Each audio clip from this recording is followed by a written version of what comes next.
You're listening to More Than Steps, the podcast where we geek out on how belly dance works, one coffee run at a time. I'm your hostess, Nadira Jamal. My first grade teacher, Sheila, was a model.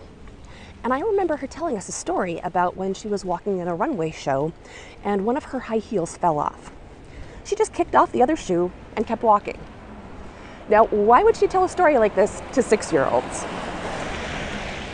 Well, the lesson that she wanted us to take away is that mistakes happen. And when they do, instead of having a meltdown, the trick is to just take care of the problem and calmly move on. That's something that stuck with me, and it's also served me well on stage, because that also applies to stage mistakes. And these happen all the time. Costume malfunctions, maybe you trip, or you turn the wrong way in a troupe choreography. The thing is a mistake isn't a catastrophe unless we advertise it. So what does advertising your mistakes mean? This is when your expression or your body language inform the audience that you messed up. This can be anything from a quick oops face to maintaining this cringing posture through the rest of your performance, like you're begging for forgiveness. And why is advertising your mistakes such a problem? Well, the first thing to keep in mind is that your mistakes aren't as obvious as you think. Most people won't notice most mistakes as long as you don't actually advertise them. And even if people do notice, they usually don't care, unless you signal to them in some way that they should feel bad. Now, this feeling bad isn't usually a judgy quality. Usually they're feeling bad for you and sympathizing with you. But the problem is that that bad feeling takes them out of the moment and makes it memorable. The thing is, negative feelings make memories stronger. Really. Neuroscience has actually shown that any strong emotion can make memories stick, but especially negative ones.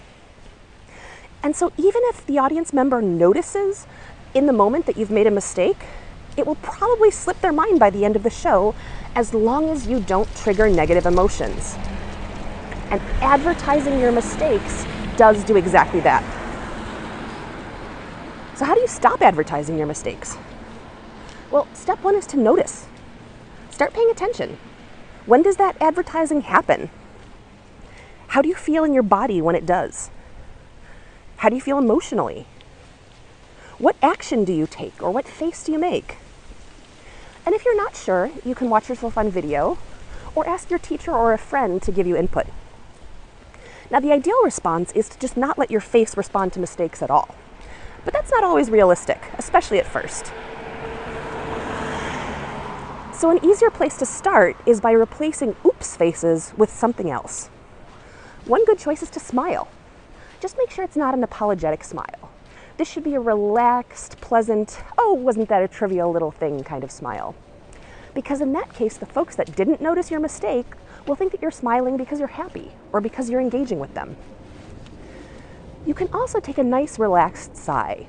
Just make sure that it doesn't sound like a sigh of frustration or disappointment. It should be like slipping into a hot bath.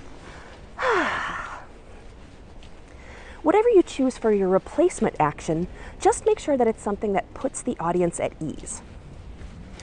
Once you've selected that, practice it in class and even in everyday life, so it will be a habit that occurs on stage as well as everywhere else. For example, I have my own students practice that in class when we're preparing for our annual recital, and it really comes in handy. In fact, this past year, 2 dancers got their costumes tangled, and they were right in the front row. But they handled it like champs. They calmly untangled the costume pieces and then jumped right back into the choreography on the beat. I was so proud, and one of the dancer's daughters, who was sitting right up front, didn't even remember that it happened. Those beginners handled the issue like champs, and you can too. So start paying attention to how you advertise your mistakes and work to replace them with something that will put the audience at ease. And if this is something that you'd like to work on in more detail, I have a lot of other stage presence tips in my instructional video, Expression and Improv, which you can find at bellydancegeek.com/store. And if you're listening to this in November of 2017, we are having a Black Friday sale. So you can get it for 25% off starting Friday, November 24th through Monday, November 27th. Just enter coupon code FRIDAY in capital letters, which will get you 25% off anything in our store. Thanks for listening. For more geektacular resources, visit bellydancegeek.com.